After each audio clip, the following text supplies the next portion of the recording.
ఇప్పటి వరకు చదువుకున్నాం వాక్యపఠనం. ఆ వాక్యపఠనం ఘోషిస్తున్న ఒకే ఒక అంశం, నేను గురి యొద్దకు పరిగెత్తుచున్నాను. పౌలు గారు మాట్లాడుతున్న మాట ఏంటంటే, నేను గురి యొద్దకు పరిగెత్తుచున్నాను. గురి అనగా మన పరిభాషలో లక్ష్యం లేక టార్గెట్. నా విశ్వాస ప్రయాణానికి, నా భక్తి జీవితానికి, నా విశ్వాస యాత్రకు నాకు లక్ష్యం ఉంది అంటున్నాడు ఆయన. ఆ లక్ష్యాన్ని పెట్టుకొనే నేను ముందు కొనసాగుతున్నాను. నా భక్తి జీవితానికి ఒక లక్ష్యం ఉంది, నా భక్తి జీవితానికి ఒక నియమం ఉంది, నా భక్తి జీవితానికి లక్ష్యం ఉంది కనుకనే ఆ లక్ష్యాన్ని నేను చేరుకోవడానికి నేను ప్రయాసపడుతున్నాననే మాట ఇప్పటి వరకు వాక్య పఠనంలో మనం విన్నామండి. నేను గురి యొద్దకే పరిగెత్తుచున్నాను. గురి అనగా లక్ష్యము, లక్ష్యం అనగా సాధించవలసినది అని అర్థం కదా ప్రియ దేవుని పిల్లారా. అదే సంగతులు మనకు అర్థం కావాలంటే ఇంకా కొన్ని సంగతులు ఆలోచన చేద్దాం. అదే ఫిలిప్పులకు రాసిన పత్రిక ప్రియ దేవుని పిల్లారా అందరు తీయండి. ఫిలిప్పులకు రాసిన పత్రిక 2వ అధ్యాయము 12వ వచనం చదువుదాం. కాగా 2వ అధ్యాయం 12వ వచనం.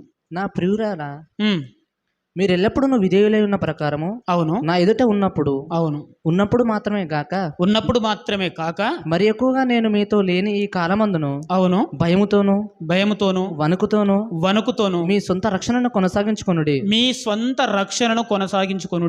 అని పౌలు గారు మాట్లాడుతున్నారండి. అని ఏం చెప్తున్నారంటే, భయముతోను వణుకుతోను విశ్వాసముతోను మీ స్వంత రక్షణను మీరు కొనసాగించుకోవాలి అంటున్నాడు. అంటే మనమందరం రక్షణ అంటే మనకంతా కాస్త కూస్త అవగాహన ఉంది.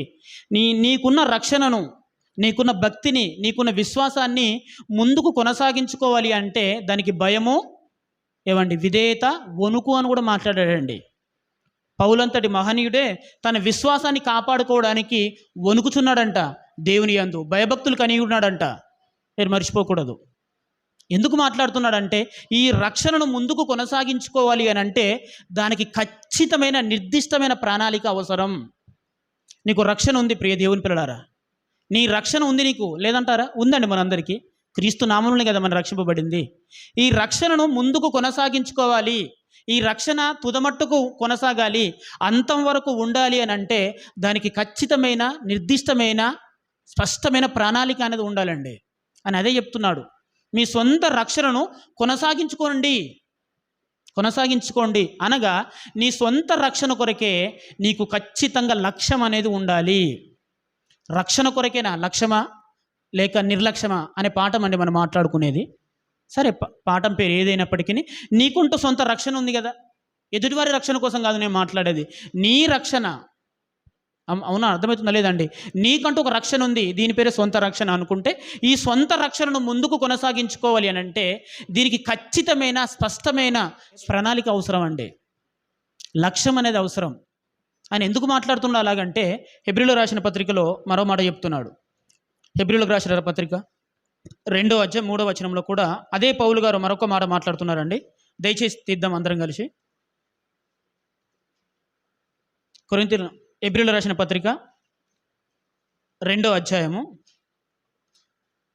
3వ వచనం. ప్రియ దేవుని పిల్లలారా, ఇంత గొప్ప రక్షణను మనము నిర్లక్ష్యము చేసిన ఎడల ఎలాగు తప్పించుకుందుము. సరిపోతుందమ్మా, థ్యాంక్ యూ. ఇంతకుముందు మాటలలోనేమో మీ సొంత రక్షణను కొనసాగించుకోండి అని చెప్పాడు. ఎందుకంటే కొనసాగించడానికి కావాల్సినవి ఏంటి అంటే ఒక లక్ష్యం ఉండాలి. నీ రక్షణ తుదమట్టుకు కొనసాగాలి అంటే ఖచ్చితంగా నీ జీవితంలో, నీ భక్తి విషయంలో ఒక నిర్దిష్టమైన ప్రణాళిక ఉండాలి. దీని పేరే లక్ష్యం అండి. కానీ పౌలు గారి కాలానికే రక్షణ విషయంలో ఏమొచ్చిందంటే నిర్లక్ష్యం అండి. రక్షణ అనగానే బాప్తిస్మము తీసుకున్న వారి గురించి చెప్పట్లేదు, నేను తీసుకున్న వారి గురించి మాట్లాడుతున్నాను. ఇక్కడ తీసుకున్న వారే అంత గొప్ప రక్షణను నిర్లక్ష్యం చేస్తున్నారట. వాళ్ళు రక్షణ అయితే తీసుకున్నారు, క్రీస్తును అంగీకరించారు, క్రీస్తు ద్వారానే నేను రక్షింపబడతాను, క్రీస్తు ద్వారానే నిత్య జీవాన్ని చేరుకుంటాను అనే నమ్మకం వచ్చిందండి. బాగుంది. కానీ ఈ రక్షణను తుదమట్టుకు కొనసాగించుకోవడానికి లక్ష్యానికి బదులు నిర్లక్ష్యం వచ్చిందని పౌలు గారు వాదిస్తున్నాడు. అర్థమవుతుంది మీ అందరికీ? మీ రక్షణను నిర్లక్ష్యం చేయకండి అన్నాడు. ఇంత గొప్ప రక్షణను మీరు నిర్లక్ష్యం చేస్తున్నారు అని అంటే దానిని ముందుకు కొనసాగించుకోవడానికి కావాల్సిన నిర్దిష్టమైన లక్ష్యం అంటూ మీకు లేదు. రక్షణ విషయంలో లక్ష్యం మీకు లేదు. మీ పోరాటాలు, మీ బ్రతుకు యాత్ర, మీ విశ్వాస యాత్ర లక్ష్యం లేని పోరాటం, నిర్దిష్టమైన ప్రణాళిక లేని పోరాటం. అది గాలికై ప్రయాసపడుతున్నట్టుంది సుమ. మీరు ఈ లక్షణను నిర్లక్ష్యం చేస్తున్నారని ఆ రోజు హెబ్రీ సంఘానికి ఈ మాట రాశాడు. అంటే మనిషి తన రక్షణను ముందుకు కొనసాగించుకోవడానికి ఎంత నిర్లక్ష్యం వహిస్తున్నాడో పౌలు గారు ఆ రోజే భయపడిపోయాడు. అర్థం చేసుకోండి. అయితే రక్షణను ముందుకు కొనసాగించుకోవాలి అని అంటే ఖచ్చితంగా నీకు లక్ష్యం ఉండాలి. రక్షణ ముందుకు జరగాలి, రక్షణ ఫలితాలను అనుభవించాలి అంటే దానికి లక్ష్యం ఉండాలండి. లక్ష్యం అంటే తెలుసు కదా, చదువుకున్న విద్యార్థులు కూడా ఒక లక్ష్యం ఉంటుంది. 10వ తరగతి విద్యార్థులు చదువుతున్నారు అనుకోండి, వారికి లక్ష్యం ఉంటుందండి. నేను రాబోతున్న పరీక్షల్లో ఇన్ని పాయింట్లు సాధించాలి, 9 పాయింటా 10 పాయింట్సా, ఒక టార్గెట్ అని ఉంటుంది. ఎవరైనా వృత్తి విరుద్ధ కోర్సు తీసుకున్నారనుకోండి, టీటీసీ కనుక తీసుకున్నారనుకోండి, ఖచ్చితంగా నేను రాబోతున్న డిఎస్సిలో ఖచ్చితంగా నేను ఉద్యోగం సాధించాలి అని ఒక లక్ష్యం ఉంటుంది. లక్ష్యం లేకపోతే తీసుకునేందుకు చెప్పది? అవును కదా. లక్ష్యం లేకపోతే నువ్వు ఏదో సాధించడానికి చదువుతున్నావు కదా, ఆ లక్ష్యమే లేకపోతే ఎందుకు నువ్వు చదివి అని అంటారు. దీని కొరకు ప్రతి విద్యార్థిలో లక్ష్యం అనేది స్పష్టంగా ఏర్పడాలి. దాని కొరకు విద్యార్థి ప్రయాణించాలి, కష్టపడాలి అనే ఉద్దేశంతో కొంతమంది ఎడ్యుకేషన్ మోటివేటర్స్ ఉంటారు, మోటివేషన్ చేసేవాళ్ళు. వాళ్ళని తీసుకొచ్చి వాళ్ళని మోటివేషన్ చేస్తారండి. ఎలా చదవాలి, నువ్వు నిర్దేశించుకున్న లక్ష్యాన్ని నువ్వు ఎలా రీచ్ అవ్వాలి, నువ్వు అనుకున్న లక్ష్యాన్ని చేరడానికి ఆ మధ్యలో ఎన్నో టార్గెట్స్ నీకు ఎదురవుతూ ఉంటాయి, ఎన్నో సవాళ్ళు నీకు ఎదురవుతూ ఉంటాయి. నువ్వు సవాలుకి పడిపోతావా, లేకపోతే నీ ముందున్న లక్ష్యాన్ని చేరుకుంటావా అనే విషయాన్ని కొంతమంది మేధావులు కొంతమందికి మోటివేషన్ చేస్తారు. కంపెనీ నడిపించే విషయంలో కూడా మనకి ఈ ఫైనాన్షియల్ ఇయర్లో మన కంపెనీ ఇంత టర్న్ ఓవర్ చేయాలి అనే ఒక లక్ష్యం ఉంటుందండి వాళ్ళకు. మరి ఈ లక్ష్యాన్ని చేరుకోవాలి అంటే ఎంప్లాయీస్ అందరూ పని చేయాలంటే వాళ్ళకి మోటివేషన్ అవసరం. అందుకే వాళ్ళకి త్రైమాసిక ఫలితాలని, అర్ధవార్షిక ఫలితాలని పేరు పెట్టి మన కంపెనీ పెట్టుకున్న టార్గెట్ ఎంత, మనం సాధించింది ఎంత, మరి మనం ఎందుకు అనుకున్న లక్ష్యాన్ని అనగా టార్గెట్ని చేరుకోలేకపోతున్నామో అని చెప్పడానికి వారికి స్పెషల్గా సెమినార్లు నిర్వహిస్తారు. అర్థమవుతుందా లేదా? పౌలు గారు అదే చెప్తున్నారు. ప్రతి మనిషికి విశ్వాసం ఉంది, వెరీ గుడ్. మీకంటూ ఒక రక్షణ ఉంది, వెరీ గుడ్. మరి ఈ రక్షణను ముందుకు కొనసాగించుకోవడానికి నీకున్న లక్ష్యం ఏంటి? దాని పేరు టార్గెట్. నువ్వు రక్షణను తీసుకున్నావు దేని కొరకు, దేని సాధిద్దామని ఈ రక్షణను కొనసాగించాలనుకుంటున్నావు? ఏమి సాధిద్దామని ఈ రక్షణను నువ్వు పొందుతున్నావు? నీ లక్ష్యం ఏంటి అసలు? రక్షణ విషయంలో, నీ భక్తి విషయంలో, నీ విశ్వాస విషయంలో, నీ క్రైస్తవ జీవిత విషయంలో నీకున్న లక్ష్యం ఏమిటి అని ప్రశ్నిస్తున్నానండి. లక్ష్యం బదులుగా చాలామందికి నిర్లక్ష్యం వచ్చేసింది. అవును, ఆదివారం రావడమే ఎక్కువ ఆయనకు, ఇంకా దైవ సంబంధమైన పనులు భక్తి విషయాలు పెద్దగా అవసరం లేదండి. ఎందుకంటే రక్షణ విషయంలో నీకంటూ నిర్దిష్టమైన లక్ష్యం లేదయ్యా. లేదు కనుకనే కదా నీకెవరో మరలా కూర్చోబెట్టి చెప్పవలసి వస్తుంది. చర్చికి రా, ప్రార్థన చేసుకో, బైబిల్ చదువుకోండి, కుటుంబ ప్రార్థనలు చేసుకోండి, దేవుని పనులకు రండి అని ప్రత్యేకంగా మళ్ళీ మూలపాఠాలు చెప్పవలసి వస్తుంది అని అంటే మీరు అర్థం చేసుకోవాలి, రక్షణ విషయంలో మీకంటూ స్పష్టమైన లక్ష్యం లేదు. ఎందుకంటే మన ప్రయాసం, మన విశ్వాసం గాలికే ప్రయాసపడుతున్నట్టుంది సుమ. గాలి కోసమే, గాలిని సంపాదించుకోవడానికే మనం ప్రయాసపడుతున్నాము తప్ప అసలు నేను ఎందుకు విశ్వాసిగా మారాను, నేను ఎందుకు రక్షణ పొందాను, నా రక్షణ చివరి వరకు, అంతం వరకు సహించాలి కదా. అంతం వరకు కొనసాగాలంటే నాకంటూ ఒక లక్ష్యం ఉండాలి, ఒక టార్గెట్ ఉండాలి, లేకపోతే ప్రయాణం సాగదు కదా అండి. మనం ఎక్కుతున్న బస్సు కూడా ఒక టార్గెట్ ఉంటుంది. హైదరాబాద్ అని బోర్డు ఉందనుకోండి, దాని టార్గెట్ హైదరాబాద్ వరకే, లేదండి గజ్వేల్ వరకే ఆపేసి ముందుకు రాదు. గజ్వేల్ బస్సు హైదరాబాద్ పోదు. అలా అనుకుంటే ప్రయాణించే ప్రతి దానికి ఒక టార్గెట్ అనేది ఉంటుందండి. అక్కడ వరకు చేరుకోవాలి, ఏ టైంలో చేరుకోవాలి, ఎప్పుడు స్టార్ట్ అవ్వాలి, ఎక్కడ ఎక్కువ స్టాప్ తీసుకోకూడదు, ఎక్కువ స్టాప్ తీసుకోవాలి, ప్రయాణికులకు ఇబ్బంది కొరకు ఎక్కడ మనం బ్రేక్ ఇవ్వాలి, ఇవన్నీ వాళ్ళకు షెడ్యూల్ ఉంటుంది. అలాగే నీ భక్తి విషయంలో, నీ రక్షణ విషయంలో నీకంటూ ఒక లక్ష్యం ఉండాలని పౌలు గారు 1000 సంవత్సరాల క్రితమే బోధించాడండి. ఇంకా మీరు చూస్తే ప్రియ దేవుని పిల్లలారా, 2 తిమోతిలకు రాసిన పత్రిక ఇక్కడే ఉంటుందండి. 2 తిమోతిలకు రాసిన పత్రిక అనగా తిమోతికి రాసిన 2వ పత్రిక 2వ అధ్యాయం 5వ వచనం. మరియు ఉమ్. జట్టి అయిన వాడు పోరాడునప్పుడు నియమ ప్రకారం పోరాడకుంటే నియమం ప్రకారం పోరాడాలని చెప్తున్నాడండి. ఈ మాట కూడా అదే. ఈ మాట యొక్క ఉద్దేశం ఏంటంటే, నువ్వు విశ్వాసంలో పోరాటం కొనసాగిస్తున్నావు, ప్రయాణం కొనసాగిస్తున్నావు, ఖచ్చితంగా నీకంటూ నియమం ఉండాలి. నియమము లేకపోతే నీ విశ్వాస ప్రయాణం అనేది సాఫీగా సాగదు. నీ విశ్వాస ప్రయాణంలో లక్ష్యము లేకపోతే దానికి చేరుకోవాలి. ఒక నిర్దిష్టమైన లక్ష్యం లేకున్నా, ఆ నిర్దిష్టమైన లక్ష్యాన్ని చేరుకోవాలనే తపన నీలో లేకున్నా, నీ ప్రయాణం మధ్యలోనో ఎవరి వల్లనో ఒకరి వల్లనో లేకపోతే నీ నిర్లక్ష్యం వల్లనో అది ఆగిపోతుంది అని చెప్పాడండి ఆయన. ఆయన మొదటి మాటలు ఏం చెప్పాడు? మీ సొంత రక్షణను కొనసాగించుకోవాలంటే ఏం చేయాలి? నిర్లక్ష్యం వద్దు నీ సొంత రక్షణ విషయంలో. ఎందుకంటే ఖచ్చితంగా నువ్వు లక్ష్యం కలిగి ఉండాలి. నిర్లక్ష్యం వద్దు అంటే లక్ష్యం ఉండమనే దాని అర్థం, నిర్లక్ష్యం. అలాగే దానికి ఆపోజిట్ ఏంది? లక్ష్యం ఉండాలి. నీ రక్షణ విషయంలో నీకంటూ నిర్దిష్టమైన లక్ష్యం. ఇవ్వండి, నేను విశ్వాసిగా మారాను, నేను బాప్తిసం తీసుకున్నాను, నేను రక్షణ పొందాను, దీన్ని తుదమట్టుకు కొనసాగించుకోవాలి అంటే నాకంటూ ఒక నియమం ఉంది అనే విధంగా నువ్వు బ్రతకాలి. నియమాలు కలిగి బ్రతకాలి, లక్ష్యం కలిగి బ్రతకాలి, ఉద్దేశం కలిగి బ్రతకాలి, ప్రణాళికలు కలిగి బ్రతకాలని పౌలు గారు ఆ రోజున సంఘానికి ఎప్పుడో హెచ్చరించాడు. ఏవండి, మాకెందుకు లేని మీరు అనుకుంటున్నారా? రక్షణ అయితే పొందాం, కానీ మనందరికీ చాలా నిర్లక్ష్యం ఉంది ప్రియ దేవుని పిల్లలారా. ఆయన ఏమన్నాడు? రక్షణను కొనసాగించుకోవాలంటే పౌలంతటి వాడే నేను భయపడుచున్నాను, వణుకుచున్నాను అన్నాడు ఆయన. భయంతో వణుకుతో నా రక్షణ నేను కొనసాగించుకుంటున్నాను. మిత్రులారా, మరి మీ రక్షణ మీరు ఎలా కొనసాగించుకుంటున్నారు? దాన్ని కొనసాగించుకోవడానికి మీకున్న నియమాలేంటి? నీ విశ్వాసాన్ని కాపాడుకోవడానికి నీకున్న నియమం ఏంటి? నీ విశ్వాసం సాధించడానికి నీకున్న లక్ష్యం ఏంటి? లేదు కదా, నిర్లక్ష్యం వచ్చేసింది. నిర్లక్ష్యం అండి. లక్ష్యం లేని విశ్వాస జీవితాలే నిర్లక్ష్యాన్ని కలిగి ఉంటాయి. లక్ష్యం లేని విశ్వాస జీవితాలే, మరలా చెప్తున్నాను, అవిశ్వాసంగా మారిపోతాయి. లక్ష్యం లేని విశ్వాసులే లోకంలో కలుస్తారు. టార్గెట్ లేనివాడే కదా ఫెయిల్యూర్ అయ్యేది. టార్గెట్ ఉన్నవాడు, నేను అనుకున్నాను, దాని కొరకై చదువుతున్నాను, దాని కొరకై కంపెనీలో చేరాను, దాని కొరకై నేను ఇది చేస్తున్నాను అని ఒక ఖచ్చితమైన నియమం ప్రకారం ఒక ఖచ్చితమైన లక్ష్యం పెట్టుకొని పోరాడేవాడే దాన్ని సాధిస్తాడు. సాధించకున్నా, ఓడిపోయినా నేను పోరాడాను, ఓడిపోయిన తృప్తి అని మిగిలిపోతుంది. అవేవి లేని వానికి ఏముంటో చూడండి. ఏమండి, మన శరీర ఆరోగ్యం ఉంది, అక్కడికి పోయి ఏదో అరబిక్ క్లాస్లో ఏదో ఎక్సర్సైజ్ చేస్తే కొంత మార్పు వస్తుంది అనుకుంటాం. 2 రోజులు 3 రోజులు వెళ్ళవు నీకు. ఎందుకంటే లక్ష్యం లేదు నీ ఆరోగ్యం పైన, నీ శరీరం పైన. పోన్లే వదిలే. చూసారా, ఏదో వర్క్ స్టార్ట్ చేస్తారు. ఆ వర్క్ స్టార్ట్ చేసినామంటే ఎన్నో సవాళ్ళు ఉంటాయి అందులో. ఖచ్చితంగా నేను ఇది సాధించాలి అనుకున్న వాడేనండి ఎన్ని కష్టాలైనా నష్టాలైనా ఏదైనా సరే చేస్తూ ముందుకెళ్తాడు. మనం సాధించిన విజయాన్ని చూస్తాం, కానీ ఆ విజయాన్ని సాధించడానికి ఆ మనిషి పడిన పాటలు మనం లెక్కలో తీసుకోం. అర్థం చేసుకోండి. దాన్ని సాధించాలనుకున్న వాడే ఖచ్చితంగా మరి ఎలా దీని వ్యాపారాన్ని ముందు తీసుకెళ్ళాలి, ఎలా నేను మాట్లాడాలి, ఎలా మోటివేషన్ చేయాలి, అయ్యో నేను లాస్ అయిపోతే మళ్ళీ నేను లాస్ అవుతాను, మరి దాన్ని ఎలా ఎదుర్కోవాలి, ఇవన్నీ ఉంటాయండి. 3 రోజులకు మానేయడానికి ఏం లక్ష్యం ఉంటుంది చెప్పండి?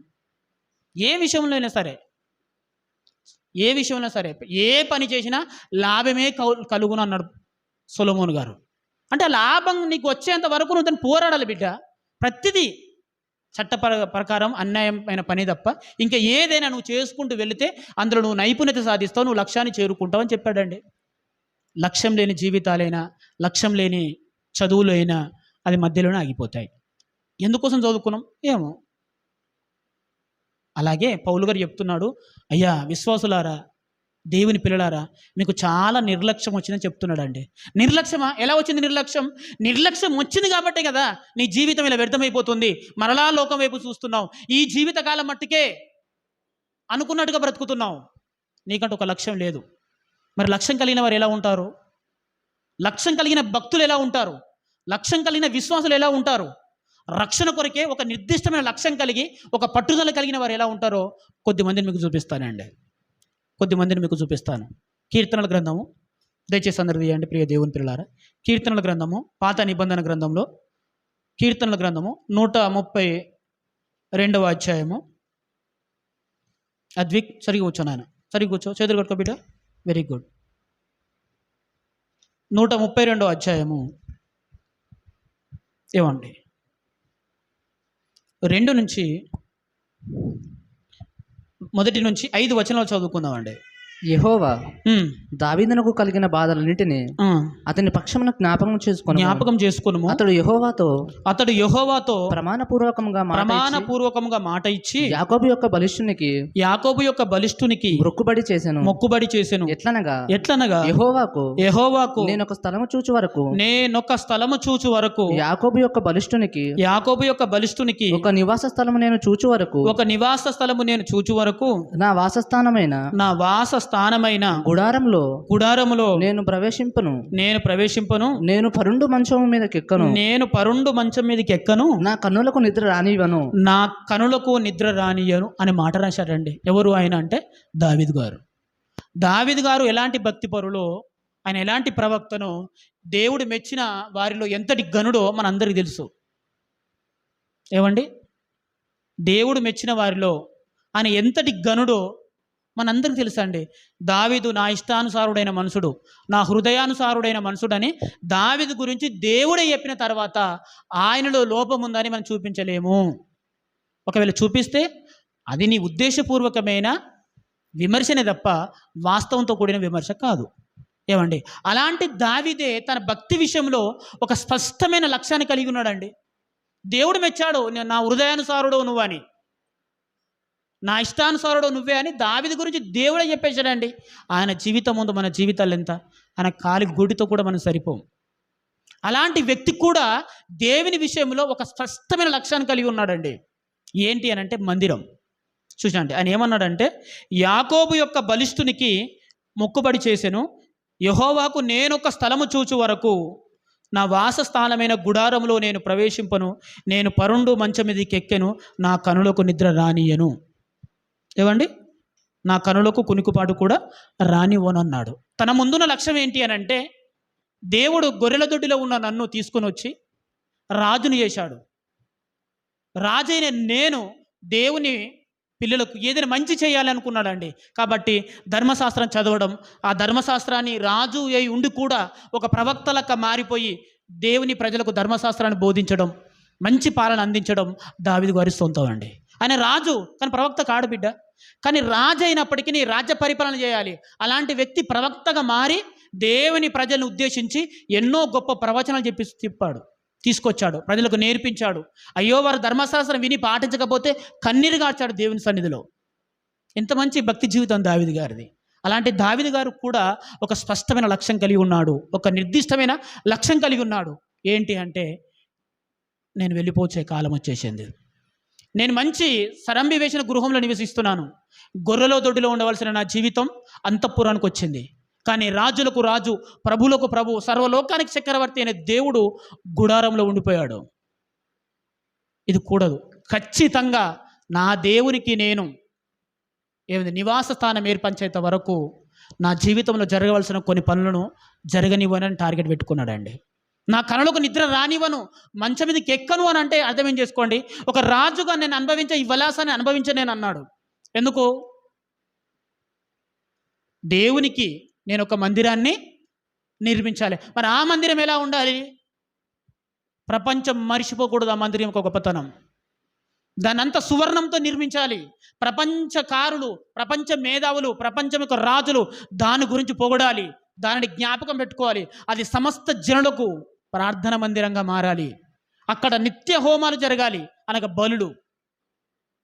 ఆకాశ పక్షులకు అక్కడ స్థానం దొరకాలి, బలహీనులు అక్కడికి వచ్చి బలపడాలి, అభాగ్యులకు అది అన్నం పెట్టాలి, అక్కడ నిత్య స్తుతి కీర్తనలు పాడాలి అనుకొని ఎన్నో తన మనసులో అనుకున్నాడండి.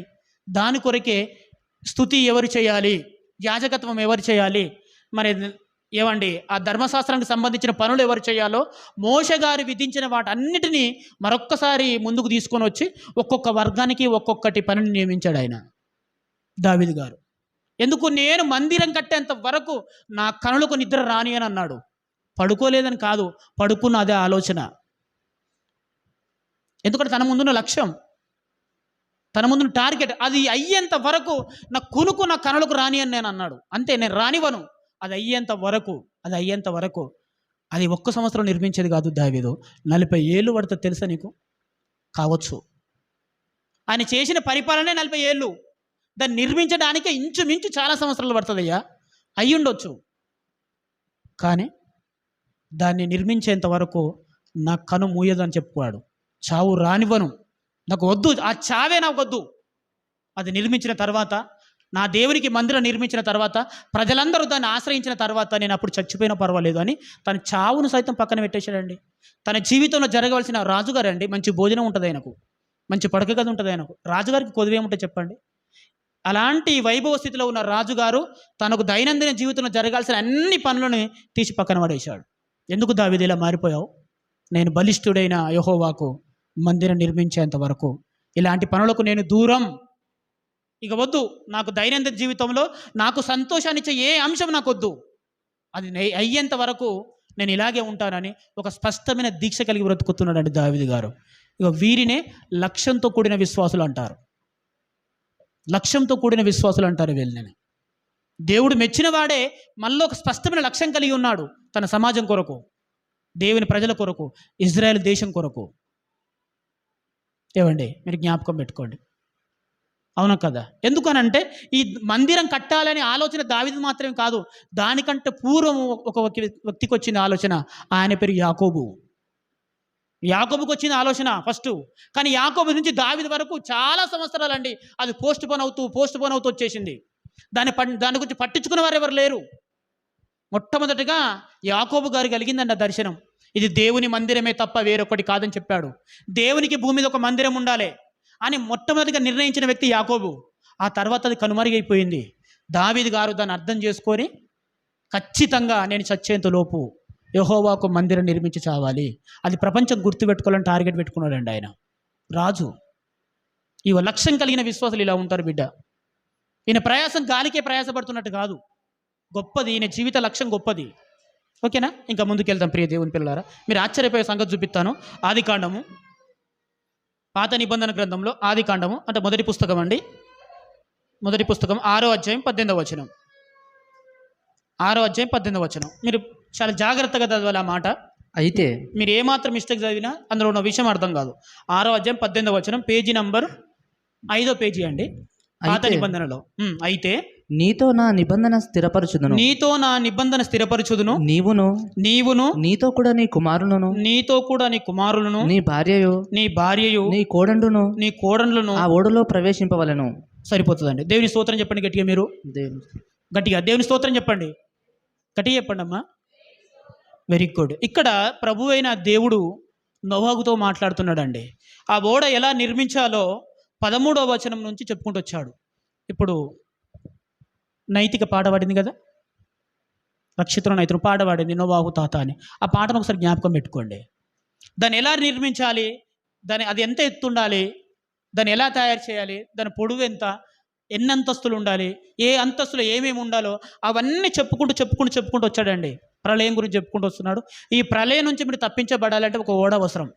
మీరు మాత్రమే కాదు, సమస్త జీవరాశులు దానిలో కాపాడాలి అని చెప్పుకుంటూ వస్తూ ఆ ఓడలో ఎవరెవరు ప్రవేశించాలో చెప్పారండి. జంతువులు ఎలా ప్రవేశించాలి, పక్షులు ఎలా ప్రవేశించాలి, సర్పజాతి ఎలా ప్రవేశించాలో, ఒక ఆడది ఒక మగది అని చెప్పుకుంటూ వచ్చాడండి.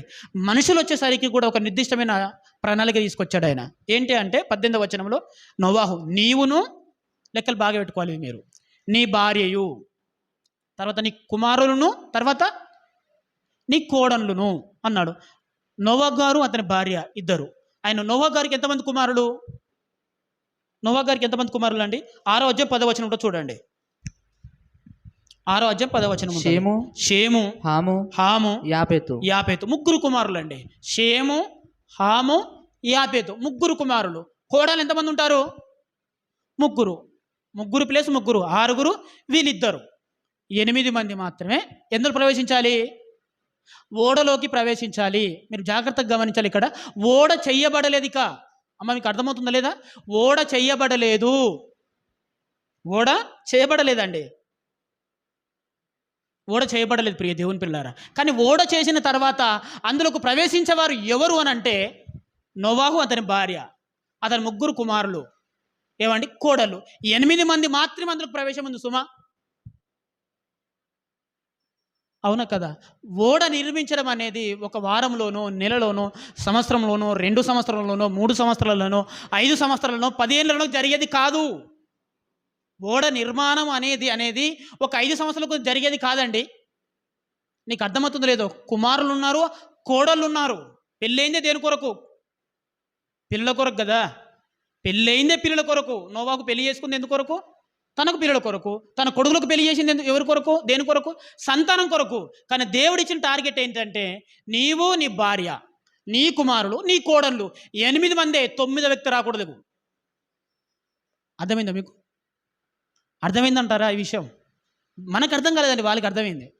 ఇంకా ఓడ చేయబడలేదండి. అసలు ఓడ ఎప్పుడు స్టార్ట్ అయింది అనుకుంటున్నారు మీరు? 6వ అధ్యాయం 5వ అధ్యాయం 32వ వచనం చూడండి. నోవాహు 500 ఏళ్ళు గలవాడై 500 ఏళ్ళు కనవాడై షేమును, హామును, యాపేతును కనెను. 500 ఏళ్ళకే సంతానం వచ్చేసింది ఆయనకు. పిల్లలు కలిగారు, పెళ్ళిళ్ళు అయిపోయి 500 ఏళ్ళు. 500 ఓడ నీకు స్టార్ట్ అయిపోయిందండి. 500 ఏళ్లకు స్టార్ట్ అయిపోయిన తర్వాత ఎప్పుడు కంప్లీట్ అయింది అనుకుంటున్నారు ఓడ? ఇదే 7వ అధ్యాయము 6వ వచనం చదవండి. ఆ ప్రవాహం భూమి మీదకి వచ్చినప్పుడు అవును, నోవాహు 600 ఏండ్ల గలవాడు. నోవాహు 600 ఏండ్లు గలవాడు. అంటే నోవాహు ఓడ నిర్మాణం జరగడానికి ఇంచుమించు 100 సంవత్సరాలు పట్టింది. అర్థమవుతుందా మీకు? ఏమన్నా ఇందులో విషయం అర్థం కావాలి మీకు. లక్ష్యం కలిగిన జీవితాలు ఎలా ఉంటాయో చెప్తున్నాను నేను. ఒక నియమం ప్రకారం పోరాడే జీవితాలు ఎలా ఉంటాయో చెప్తున్నాను. నిర్లక్ష్య భక్తి విషయంలో, దేవుని మాట విషయంలో, రక్షణ విషయంలో నిర్లక్ష్యం లేని జీవితాలు ఎలా ఉంటాయో దేవుడు రాయించాడు ఇక్కడ. 500 ఏళ్లకు తనకు కుమారులు పుట్టారు. ఆ తర్వాత ఆ కుమారులకు పెళ్ళిళ్ళు అయ్యాయి. పెళ్ళిళ్ళ తర్వాత ఓడ నిర్మాణం స్టార్ట్ అయింది. మీరే, మీ కోడళ్ళు, నీ కుమారులు 6 నాయన, మీరిద్దరు 8 మంది. ఈ 8 మందికి మాత్రమే ఎందులోకి ప్రవేశం ఉంది? ఓడలోకి ప్రవేశం ఉంది. 9వ వ్యక్తికి ప్రవేశం లేదు బిడ్డ. అర్థమవుతుందా? లక్ష్యం, దేవుడు మన ముందు ఒక టార్గెట్ ఇచ్చాడు అని ఇవంతా చెప్పలేదు నాలుగు వివరించి. కానీ వాళ్ళు భక్తి విషయంలో లక్ష్యం కలిగిన వారు కాబట్టి వారికి అర్థమైందండి. అర్థమైంది. ఆ కోడలను ఒకసారి జ్ఞాపకం పెట్టుకోండి, కొడుకులను ఒకసారి జ్ఞాపకం పెట్టుకోండి. ఇప్పుడు ఓడ నిర్మాణంలో ఉన్నారండి వాళ్ళు. ఓడ నిర్మాణంలో ఉన్నారు. ఓడ నిర్మించడానికి ఆ మ్రాను తీసుకురావాలి, దాన్ని కట్ చేయాలి, దాన్ని ఎండబెట్టాలి. దాన్ని ఎంత ప్రాసెస్ అనుకుంటారు అది. ఇల్లు కట్టడానికి అన్నీ ఈరోజు అన్నీ ఉన్నాయి, కట్టడానికి సంవత్సరాల టైం పడుతుంది. 8 మంది మాత్రమే ప్రయాసపడాలి. అమ్మా నువ్వు ఎందుకు పెళ్లి చేసుకున్నావు ఇప్పుడు? పని చేయడానికా? అవును, ఈ మాట చూస్తే నిర్దిష్టమైన స్పష్టంగా చెప్పడానికి పని చేయడానికే. దేవుని పని సుమా. అత్తకాల్లో మామకాల్లో ఒత్తుకుంటా మొక్కుకుంటూ కూర్చోవడానికి కాదు, దేవుడి పని చేయడానికి. ఎందుకు చేసుకున్నావు సోదరుడు నువ్వు పెళ్ళి? దేవుని పని చేయడానికి. అదే లేనప్పుడు ఎందుకు ఇదంతా అని ప్రశ్నిస్తున్నారు వాళ్ళు, నేను కాదు. అదే లేనప్పుడు నీకెందుకురా పెళ్ళి? అదే లేనప్పుడు నీకెందుకురా పిల్లలు? అదే లేనప్పుడు ఎందుకు నీకు భక్తి జీవితం అన్నట్టు. దేవుడి పనే లేనప్పుడు ఇవన్నీ నీకెందుకు అని వాళ్ళు ఈ ప్రపంచం మధ్యలో నిలబడి సవాలు చేస్తున్నారు మన అందరికీ. అవును, 100 ఏళ్ళ సుదీర్ఘమైన ప్రయాణం అండి అది ఓడ నిర్మించడంలో. మరి ఎందుకు? పిల్లలు కన్నా టైం లేదా వాళ్ళకి? ఒకవేళ 9వ వ్యక్తి వచ్చాడు అనుకోండి, అది వాగ్దానం చేస్తూ వచ్చేది కాదు బిడ్డ. అది వాగ్దానం చేస్తూ వచ్చేది కాదు రక్షణ. ఆ 9వ వ్యక్తి లోకాన్ని చూసి పెరుగుతాడు కదా, 20 ఏళ్ళ వరకు బుద్ధులని తెలిసిపోతాయి. ఆ 9వ వ్యక్తి ఆ లోకాన్ని చూసి మిగిలిన అక్కడ నోవాహుతో ఉన్న జనానందరూ చూసి వీరి వాళ్ళ వాడు చెడిపోతే ఏమో ఏదైనా జరగవచ్చు. ఎందుకంటే ఈ 8 మందిని దేవుడు సర్టిఫై చేశాడు. మంచి కోడళ్ళు అంది నోవాహు కోడళ్ళు, సూపర్. వారిని మించిన కోడలిగా భూమి మీద వర్రారు. మనకు రూతు నయం మాత్రమే తెలుసు. చూసారా, వారికి అంత లక్ష్యం కలిగిన వాళ్ళండి. వాళ్ళు అంత లక్ష్యం కలిగిన వాళ్ళు, అంత లక్ష్యం ఉంది వారికి భక్తి విషయంలో, దేవుని మాట విషయంలో నిర్లక్ష్యం అస్సలు వహించలేదు. పెళ్ళై 100 ఏళ్ళైన పిల్లలు లేరా అమ్మ నీకు? అవునా కదా? ఎంత జీవితాన్ని కోల్పోయారు వాళ్ళు. కోల్పోలేదు వాళ్ళు. దేవుడు నిర్మించిన, దేవుడు చెప్పిన పనిలో మేము ఉన్నాం. ఎందుకంటే మేము కడుతుంది రక్షణ ఓడ. నా గర్భంలో వీడి పిల్లలేరని నన్ను హేళన చేస్తాడేమో ఈ దౌర్భాగ్యుడు. వానికేం తెలుసు? పెళ్ళి టైం కాకపోయినా వానికి టెన్షను. పెళ్ళి చేసుకొని నాకుండాలి టెన్షన్. నీకెందుకు అయ్యా టెన్షను? నీకెందుకు చెప్పు? పిల్లలు కానీ నాకుండాలి టెన్షను. నీకెందుకు టెన్షను? ఆ రోజు వాళ్ళు అనుభవించలేదు అనుకుంటున్నారా? అనుభవించారు ప్రియ దేవుని పిల్లలారా. కానీ ఆమె అనుకుంది నా గర్భంలోనే ప్రపంచం అంత ఉంది. దేవుని స్తోత్రం చెప్పండి గట్టిగా. నా గర్భంలోనే, మనమందరం కూడా నా గర్భం నుంచి వచ్చాం. నా గర్భంలోనే రాబోతే ప్రపంచం అంతా దేవుడు నిర్మించాడు. వాడేవాడు బచ్చగాడు అంటాడు అన్నంత మాత్రం నేను కుమిలిపోవాలా? అన్నంత మాత్రం నేను ఆగమాగం అయిపోవన్నా. లేదు, నా ముందున్నది ఏంటి? ఓడ. నేను మాత్రమే కాదు, యావత్తు ప్రపంచాన్ని కాపాడాలి నేను. కాబట్టి ఈరోజు జరగవలసిన ఈ పర్సనల్, నా జీవితంలో జరగవలసిన ఈ ప్రైవేట్ పనులన్నీ పక్కన పడేశాడండి. పక్కన పెట్టేశారు. నిర్మాణంలో ఉండిపోయారు. అప్పుడుకు నోవాహు భార్య కాదు, సహకారి. నోవాహు కొడుకులకు వాళ్ళ కోడలు ఉన్నారే, వాళ్ళు భార్యలు కాదు, సహకారులు. అప్పుడు వాళ్ళు భార్య అనే సంగతి మర్చిపోయారు. ఈయన నా భర్త అనే సంగతి మర్చిపోయారు. మేము ప్రపంచ రక్షణ కొరకు, రాబోతున్న తరాన్ని కాపాట కొరకు, విశ్వాసాన్ని కాపాట కొరకు మేము ఓడను నిర్మిస్తున్నాం అనే ఉద్దేశంతో 100 ఏళ్ళు దాన్ని కష్టపడి ప్రయాసపడి ఎక్కడ ఏది ఉండాలో ఎంత ఓర్చారండి బాబు. ఎందుకంటే ఆ ఓడ ఎలా ఉంటుంది ప్రియ దేవుని పిల్లలారా అంటే, రాబోతున్నది ప్రచండమైన వర్షం, అది ప్రళయం. వాన కాదు, వరదలు కాదు, తుఫాను కాదు, అది ప్రళయం. ప్రళయ తాకిడి ఎలా ఉంటుందో తెలుసా? పెద్ద పెద్ద వృక్షాలు పడిపోతాయి, కొండలు మునిగిపోతాయి, గుట్టలు కూలిపోతాయి. ఆ వర్షపు తాకిడికి తట్టుకొని ఓడ నిలబడాలి. ఎలా నిలబడుతుంది అనుకుంటున్నారు? 40 ఏళ్ళు సుదీర్ఘమైన వర్షం, రాత్రింబవళ్ళు. ఆ తర్వాత నీటిపైన ఇది ఉండాలి. ఆ నీటికి నానేది ఇది చిదిరిపోకూడదు, శిథిలమైపోకూడదు. ఆ నీటి ప్రవాహం ఎలా ఉంటుందంటే తెలుసు కదండి, ఎక్కువ నుంచి తక్కువకు ప్రవహిస్తుంది. దీని ఫ్లో అంటారు. ఎక్కువ నుంచి తక్కువకు ప్రవహిస్తుంది.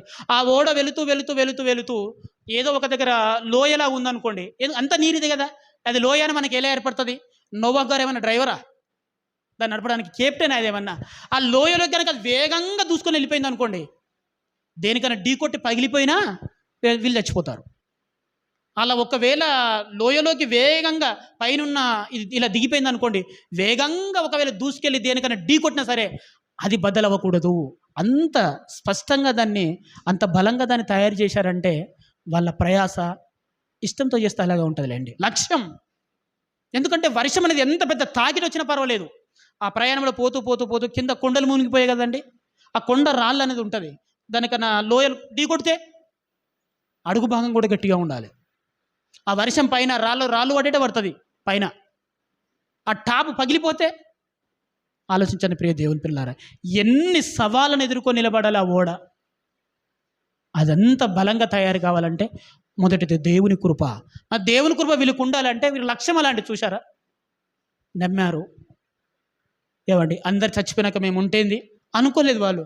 దేవుడు చెయ్యమని చెప్పాడు, మేము చేస్తాం. మా నుంచే ప్రపంచాన్ని నిర్మించబోతున్నాడు, మా గర్భాల నుంచే అని నమ్మారు. సుదీర్ఘకాలం తర్వాత జరగబోయే ఆశీర్వాదాన్ని మనసులో నింపుకున్నారు.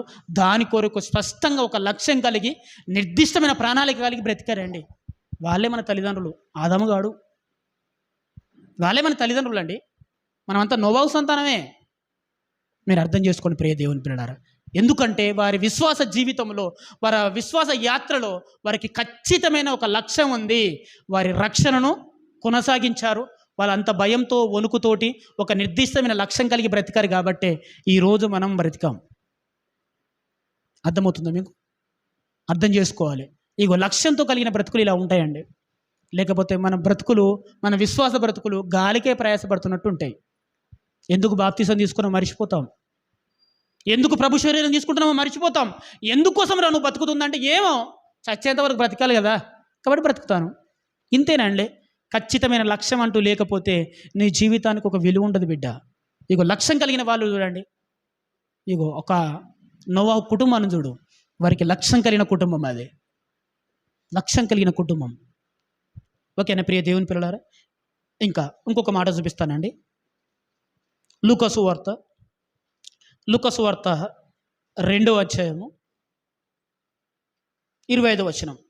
దయచేసి ప్రియ దేవుని పిల్లలారా, కొత్త నిబంధన గ్రంథంలో లూకాసు వార్త 2వ అధ్యాయం 25వ వచనం. యెరూషలేమునందు, వెరీ గుడ్. యెరూషలేమునందు సుమయోనను ఒక మనుషుడుండెను. అతడు నీతిమంతుడును భక్తిపరుడునై ఉండి ఇశ్రాయేలు యొక్క ఆదరణ కొరకు కనిపెట్టువాడు పరిశుద్ధాత్మ అతని మీద ఉండెను. అతడు ప్రభువు యొక్క క్రీస్తును చూడక మునుపు మరణము పొందడని అతనికి పరిశుద్ధాత్మ పరిశుద్ధాత్మ చేత బయలుపరచబడి ఉండెను. ఆత్మవశుడై అతడు దేవాలయములోనికి వచ్చెను.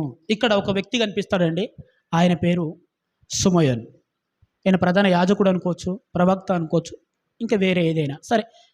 ఇప్పుడు ఆయన వృత్తి ఏంది అని, ఆయన వ్యక్తిత్వం ఏంటి అని ఆలోచించడం కంటే ఆయన ఉద్దేశం ఏంటో మనం ఆలోచిస్తున్నామండి. ఈ సుమయోను గారికి ఒక నిర్దిష్టమైన లక్ష్యం ఉంది ప్రియ దేవుని పిల్లలారా. ఆయనకున్న ప్రార్థన, ఆయనకున్న లక్ష్యం ఏంటంటే, నేను ఇజ్రాయేలు ఆదరణ ఎవరు? మెస్సయ్య. ఇజ్రాయేలు విమోచకుడు ఎవరు? యేసుక్రీస్తు అండి. ఇజ్రాయేల్ దేశానికి మాత్రమే కాదు, యావత్తు ప్రపంచానికి పాప విమోచకుడు ఎవరు? యేసుక్రీస్తు అని అంతకుముందున్న లేఖనాల్లో రాయబడి ఉంది. ఆ లేఖనం నెరవేరాలి. ఆ మెస్సయ్యను, ఆ రక్షకుణ్ణి, ఆ విమోచకుణ్ణి నేను చూడాలి. అతన్ని చూచేంత వరకు దేవుడా నాకు చావు నాకు రానివ్వకు, నా కనులకు నిద్ర రానివ్వకు, మరణ నిద్ర నన్ను కమ్మనీయకు అని దేవుని దగ్గర ప్రార్థన చేస్తున్నాడండి. సుమయోన్, నీ కర్తవ్యం ముగిసిపోయింది సుమయోన్, నువ్వు వెళ్ళిపోవాలి, చావు నీకు రాబోతుంది, నీ ఇల్లును సకబెట్టుకో అనే వార్తలను తను చదివినబడుతున్నాయి. నేను చావను ప్రభువా. ఎందుకు? లేఖనాలు చెప్తున్నాయి కదా, కీర్తనల గ్రంథంలోను, ప్రవక్తల గ్రంథంలోను, యెషయా గ్రంథంలోను, ధర్మశాస్త్రంలోను ఒక రక్షకుడు వస్తాడు. ఆయన ద్వారానే ఈ ప్రపంచానికి విమోచన, ఇజ్రాయెల్ దేశానికి మాత్రమే కాక యావత్తు ప్రపంచానికి ఆయన ద్వారానే విమోచన అనే వాక్యం ఉంది కదా. ఆ మెస్సయ్యను నేను చూసేంత వరకు, ఆ క్రీస్తును నేను చూసేంత వరకు నేను మరణం పొందకూడదు ప్రభువా. ఆ వాక్యం దయచేసి నా కాలంలో నెరవేర్చండి అని దేవుని ఎంత మొరపెట్టుకున్నాడను అండి. ఇది లక్ష్యంతో కూడిన ప్రార్థన ప్రియ దేవుని పిల్లారా. ఇది ఒక నిర్దిష్టమైన లక్ష్యంతో కూడిన భక్తి.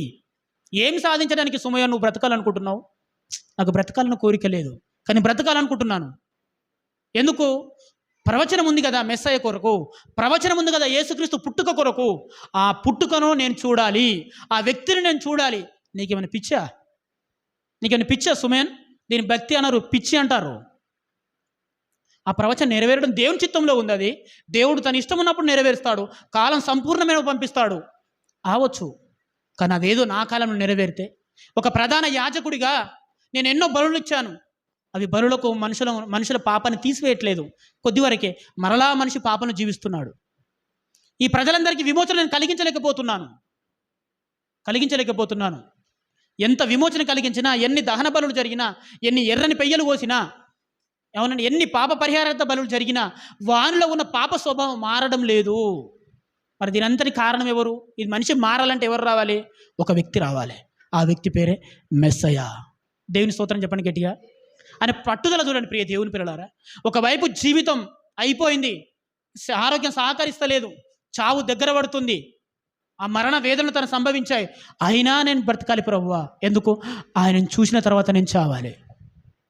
దేవుడు ఎంత సమరపడి ఉంటాడండి. ఇది దేవునికి నచ్చే ప్రార్థన. ఎందుకంటే మెస్సయ్య వస్తే ఈ ప్రపంచానికి కావాల్సిన రక్షణ దొరుకుతుంది. నాలాంటి సుమయోన్లు 1000 మంది వచ్చినా ఏం లాభం, 1,000,000 మంది వచ్చినా ఏం లాభం? ఎందుకంటే 1,00,00,000 మంది ప్రవక్తలు చేయలేనిది ఒక మెస్సయ్య చేస్తాడు.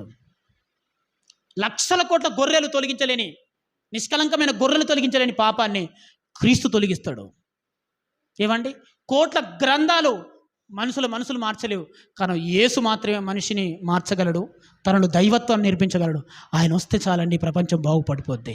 ప్రభువా ఆ ప్రవచనం నెరవేర్చండి ప్రభువా. తండ్రి ఆ ప్రవచనం నెరవేరుస్తానులే సుమయన్. లేదు, ఆ నెరవేర్పు నేను చూడాలి. దేవుని స్తోత్రం చెప్పడం గట్టిగా.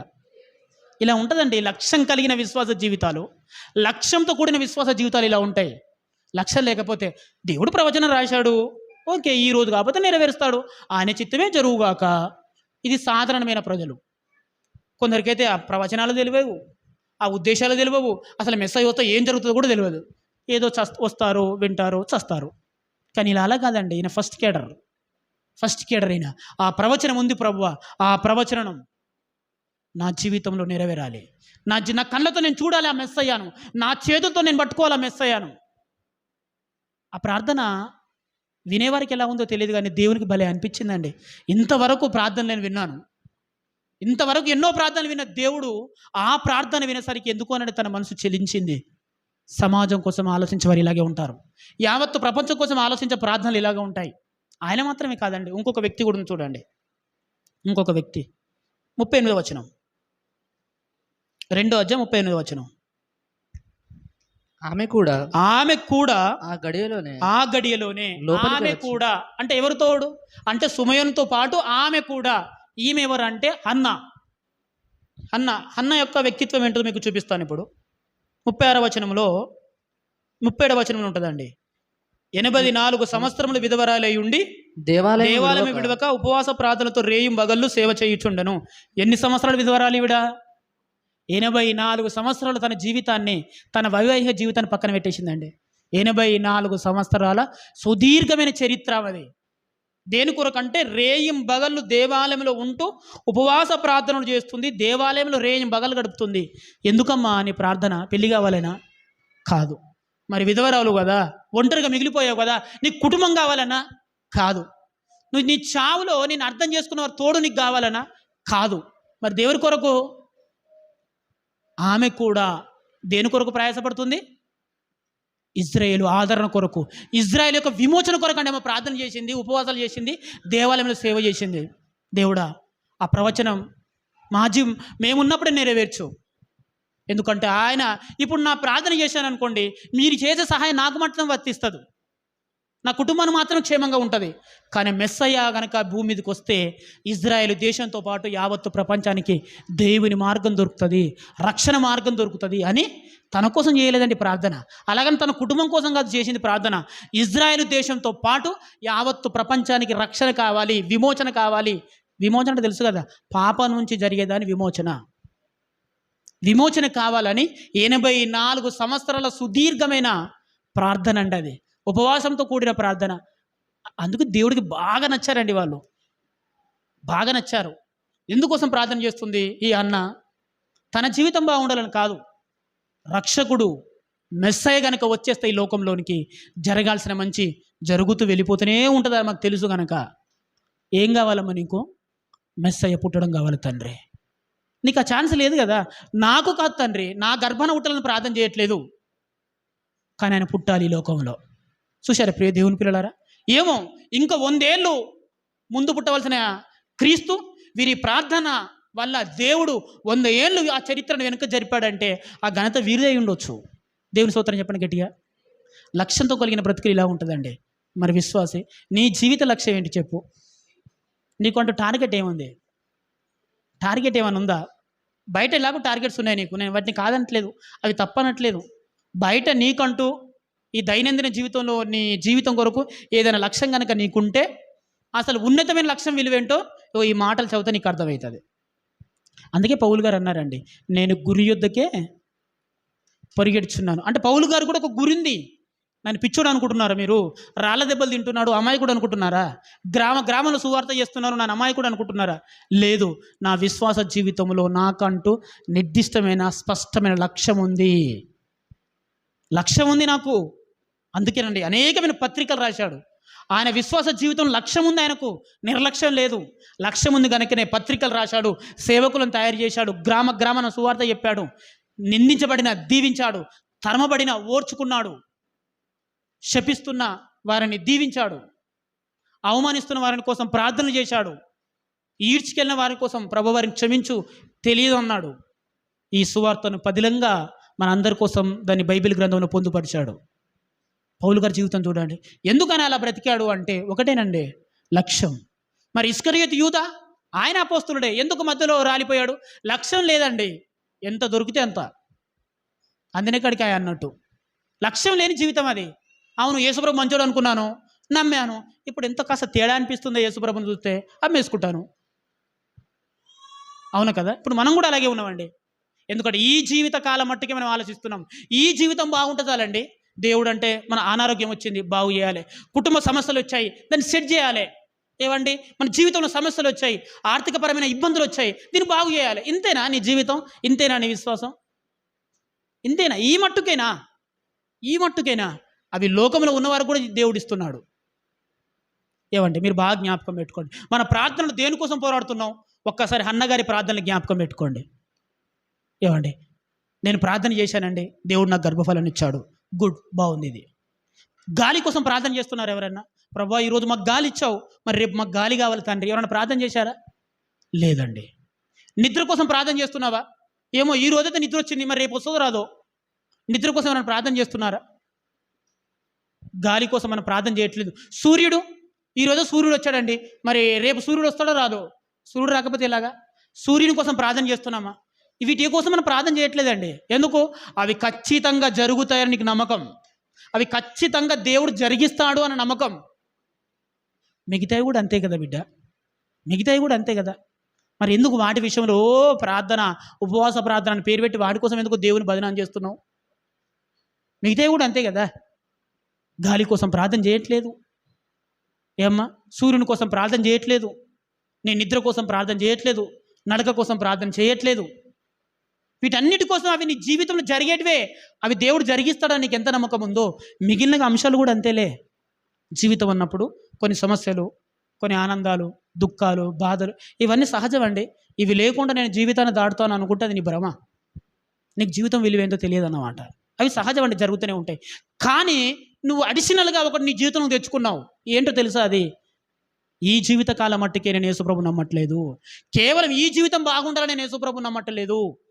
మరణం వరకే ఈ జీవితం కాదు, మరణం తర్వాత కూడా జీవితం ఉంది. దాని పేరే నిత్య జీవం. దానిని సాధించుకోవడానికి కదా నేను క్రీస్తును నమ్మి బాప్తిసం పొంది ప్రభు శరీరం తీసుకుంటూ దానిని జ్ఞాపకం పెట్టు బ్రతుకుతున్నాను. మరి ఇలాంటి నేను, ఇంత పెద్ద లక్ష్యం కలిగి ఉన్న నేను దీన్ని ముందుకు కొనసాగించుకోవాలంటే ఎలాంటి ప్రణాళికలు కలిగి ఉండాలో నిర్ణయించుకుందాం. లేకపోతే బిడ్డ, నీ విశ్వాస జీవితంలో లక్ష్యానికి బదులు నిర్లక్ష్యం వచ్చేసింది అనుకోండి, నీ హృదయం కఠినమయ్యే సవాళ్ళు ఎన్నో నీ విశ్వాస జీవితంలో ఎదురవుతాయి. చాలా మంచోడండి ఆయన, ఎందుకు ఈ మధ్యలో కఠినమైపోయాడు? చాలా మంచోడు, చాలా భక్తిగా ఉండే ఆ కుటుంబం ఎప్పుడు ఈ మధ్యలో ఎందుకు కఠినమైపోయింది? ఆయన లేకుండా పని జరిగేది కదండి. ఇప్పుడు ఎందుకు మరి ఆయన పనిలో లేడు? హృదయం కఠినం చేసే సందర్భాలు వచ్చేసాయి, హృదయం కఠినమే సందర్భాలు వచ్చేసాయి. నీ హృదయం కఠినమే మాటలు నీ చెవులో చేశాడు ఎవడో, అందుకే నీ హృదయం కఠినమైపోయింది.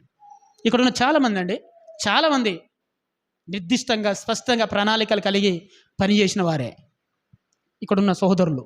దూర ప్రాంతాలకు వెళ్ళి కుటుంబాలకు దూరంగా పెట్టి ఓర్చుకొని ఎండకు, చలికి, వానకు ఇబ్బందులు పడి అర్ధాకలితో, నిజమండి, అంత ప్రయాసపడే తమ్ముళ్ళు, సహోదరులు, అన్నలు ఈరోజు ఎందుకు దేవుని పనిలో లేరు? ఉన్నవారి గురించి నేను మాట్లాడుతున్నాను. ఉన్నవారు కూడా జారిపోకూడదు. మీ మనసులను కఠినం చేసే పదాలు భవిష్యత్తులో మీ చెవులో పడతాయి అని జాగ్రత్తగా చెప్తున్నాను. ఏమండి, మీరు జ్ఞాపకం పెట్టుకుంటున్నారా? కాబట్టి దయచేసి చెప్తున్నాను, విశ్వాస జీవితం అంటే నిర్దిష్టమైన లక్ష్యం కలిగి ఉండాలి బిడ్డ. లక్ష్యం ఉన్నది నా దేవునిలో.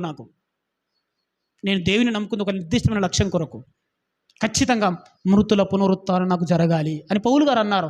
దాని కొరకేనండి పడవలసిన కష్టం అంతా భరించాడు. అది పెద్ద కష్టంగా అనిపిస్తలేదు, ఎందుకంటే తన ముందు ఒక లక్ష్యం ఉన్నది, తన ముందు ఒక గురి ఉన్నది. నేను అక్కడికి పరిగెత్తుతున్నాను. ఇవన్నీ సవాళ్ళు మామూలుగా ఎదుర్కొంటున్నాను, జయిస్తున్నాను, ముందుకు వెళ్ళిపోతున్నాడండి. లక్ష్యం కలిగిన వారు అలాగ ఉంటారు. లేకపోతే ఏమండి, రాతి నేలన పడిన వాళ్ళలాగా ఉంటావు. కొంతకాలం బాగానే ఉంటావు, ఆ తర్వాత వాడిపోతావు. కాబట్టి ప్రియ దేవుని పిల్లారా, ప్రతి ఒక్కరు నీ విశ్వాస జీవితం బాగుండాలి అంటే ఒక్కసారి దావీదుని జ్ఞాపకం పెట్టుకో. అతడు ఒకటి అనుకున్నాడు, అది నెరవేరాలి, జరగాలి. దాని కొరకు నా జీవితంలో జరగాల్సిన దానిని పక్కన పెట్టుకుంటూ వచ్చాడు. నోవాహు కోడలని, కుమారులను జ్ఞాపకం పెట్టుకో. వారు కూడా అక్కడ అనుకున్నారు. దేవుడు వారికంటూ ఒక ప్రణాళిక ఇచ్చాడు, ఒక లక్ష్యం ఇచ్చాడు. అది నెరవేరేంత వరకు తమ జీవితంలో జరగాల్సిన దాన్ని పక్కన పెట్టుకుంటూ వచ్చారు. అర్థం చేసుకోండి. ఒక హన్న గారిని జ్ఞాపకం పెట్టుకో. తనకు జీవితం ఉంది బిడ్డ, కానీ దేవుడు నాకు కుటుంబాన్ని ఇస్తే నేను మాత్రం బాగుంటాను. నేను బాగుండడం కంటే ఇజ్రాయెల్ దేశంతో పాటు యావత్ ప్రపంచం బాగుపడాలి అని ఒక సుదీర్ఘమైన లక్ష్యం కలిగి దానికోసం పోరాడిందండి. ఆ లక్ష్యం ఆ నెరవేర్పు చూసింది ఆవిడ. ఒక సమయం కూడా అంతే, ఒక లక్ష్యం కలిగి బ్రతికాడు. ఒక పౌలు గారు కూడా అంతే, నేను గురి యొద్దకే పరిగెత్తుతున్నాను. మీరు నన్ను పోలి నడుచుకోండి అన్నాడు ఆయన. నన్ను పోలి నడుచుకోండి, ఎందుకంటే నా విశ్వాస జీవితంలో, నా భక్తి జీవితంలో, నా అపోస్తలత్వం కలిగిన ఈ జీవితంలో నాకంటూ ఒక లక్ష్యం ఉందయ్యా. ఆ లక్ష్యం కొరకే నేను పోరాడుతున్నాను. మరి మీకంటూ ఒక లక్ష్యం ఉందా దేవుల్లో? ఏ లక్ష్యం ఉంటే నువ్వు ఎలా బ్రతకాలో, ఎలా బ్రతకకూడదో నీకు అన్నీ దేవుడు నేర్పిస్తాడండి.